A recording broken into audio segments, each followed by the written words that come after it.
Chilli powder ಸಖತ್ ಖಾರ ಬಣ್ಣ ಮತ್ತು ರುಚಿ ಆಚಿ ಚಿಲ್ಲಿ ಪೌಡರ್.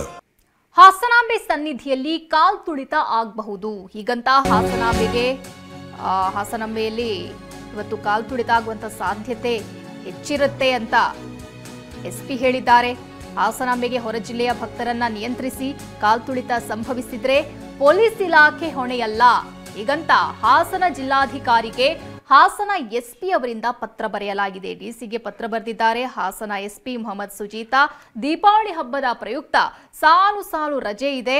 ಈ ಹಿನ್ನೆಲೆಯಲ್ಲಿ ಸಾಕಷ್ಟು ಸಂಖ್ಯೆಯಲ್ಲಿ ಭಕ್ತರು ಆಗಮಿಸುತ್ತಿದ್ದಾರೆ. ದರ್ಶನಕ್ಕೆ ವ್ಯವಸ್ಥೆ ಮಾಡಿರುವ ಸ್ಥಳಾವಕಾಶ ತುಂಬಾ ಕಡಿಮೆ ಇದೆ. ಭಾರೀ ಪ್ರಮಾಣದಲ್ಲಿ ಭಕ್ತಾದಿಗಳು ಬಂದ್ರೆ ನೂಕು ನುಗ್ಗಲು ಆಗಬಹುದು. ವಿಶೇಷ ಬಸ್ಗಳಲ್ಲಿ ಬರುವಂತಹ ಭಕ್ತರನ್ನ ನಿಯಂತ್ರಿಸುವಂತೆ ಎಸ್ಪಿ ಪತ್ರ ಬರೆದಿದ್ದಾರೆ.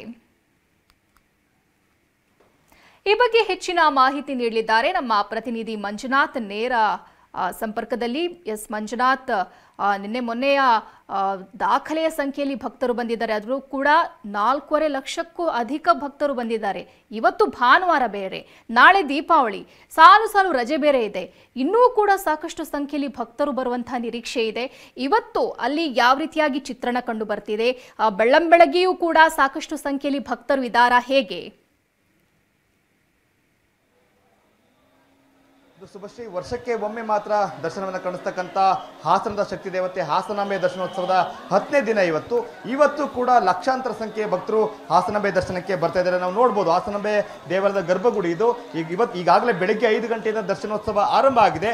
ಬೆಳಗ್ಗೆಯಿಂದನೂ ಕೂಡ ಅಪಾರ ಸಂಖ್ಯೆಯ ಭಕ್ತರು ಆಗಮಿಸ್ತಾ ಇದ್ದಾರೆ. ನಾವು ಇದೇ ಹಾಸನಾಂಬೆಯ ಗರ್ಭಗುಡಿಯಲ್ಲಿ ಮುಂದೆ ಏನು ಹಾಸನಾಂಬೆ ಇದ್ದಾರೆ, ಹಾಸನಾಂಬೆಯನ್ನ ದರ್ಶನ ಮಾಡಲಿಕ್ಕೆ ರಾಜ್ಯದ ಬೇರೆ ಬೇರೆ ಭಾಗದಿಂದ ಭಕ್ತರು ಬರ್ತಾರೆ. ಇವತ್ತು ಕೂಡ ಸುಮಾರು 5-6 ಕಿಲೋಮೀಟರ್ ಸರತಿ ಸಾಲುಗಳಲ್ಲಿ ನಿಂತು ಭಕ್ತರು ದರ್ಶನಕ್ಕೆ ಬರ್ತಾ ಇದ್ದಾರೆ. ಸೊ ಹಿನ್ನೆಲೆಯಲ್ಲಿ ಅತಿ ಹೆಚ್ಚಿನ ಸಂಖ್ಯೆಯಲ್ಲಿ ಭಕ್ತರು ಬರ್ಬೋದು ಅಂತಕ್ಕಂಥ ಮುನ್ನೆಚ್ಚರಿಕೆ ಕ್ರಮವಾಗಿ ವಿಶೇಷ ಬಸ್ಗಳನ್ನು ರದ್ದು ಮಾಡಿ ಅಂತೇಳಿ ಎಸ್ಪಿ ಅವರು ಜಿಲ್ಲಾಧಿಕಾರಿಗಳಿಗೆ ಪತ್ರವನ್ನು ಕೂಡ ಬರೆದಿದ್ದಾರೆ. ನಾವು ನೋಡ್ತಾ ಇದ್ದೀವಿ ಭಕ್ತರು ಎಷ್ಟು ಸಂಖ್ಯೆಯಲ್ಲಿ ಹೋಗ್ತಾ ಇದ್ದಾರೆ ಅಂತೇಳಿ. ಈಗೊಬ್ಬರು ಭಕ್ತರು ಕೂಡ ನಮ್ಮ ಜೊತೆಗಿದ್ದಾರೆ, ಮಾತಾಡ್ಸೋಣ. ಹೇಳಿ ಮೇಡಮ್, ನೀವು ಇವತ್ತು ಹಾಸನಾಂಬೆ ದರ್ಶನಕ್ಕೆ ಬಂದಿದ್ದೀರಿ, ಹೇಗಿದ್ದಾರೆ ಜನ ಇವತ್ತು? ಸರ್, ಜನ ಪ್ರೀವಿಯಸ್ ಡೇಸ್ ಕಂಪೇರ್ ಮಾಡಿದ್ರೆ ಇವತ್ತು ತುಂಬಾನೇ ಕಡಿಮೆ ಇದ್ದಾರೆ.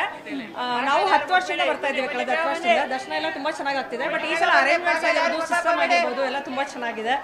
ಸೊ ಕೃಷ್ಣ ಬೈರೇಗೌಡರು ತುಂಬಾ ಚೆನ್ನಾಗಿ ಎಲ್ಲ ಮ್ಯಾನೇಜ್ಮೆಂಟ್ ತುಂಬಾ ಚೆನ್ನಾಗಿ ಮಾಡಿದ್ದಾರೆ. ಸೊ ಸಾರ್ವಜನಿಕರ ದರ್ಶನಕ್ಕೆ ತುಂಬಾ ಚೆನ್ನಾಗಿ ಅವಕಾಶ ಆಗ್ತಿರೋದು ನಮ್ಮೆಲ್ಲರಿಗೂ ಖುಷಿಯಾಗಿದೆ ಸರ್.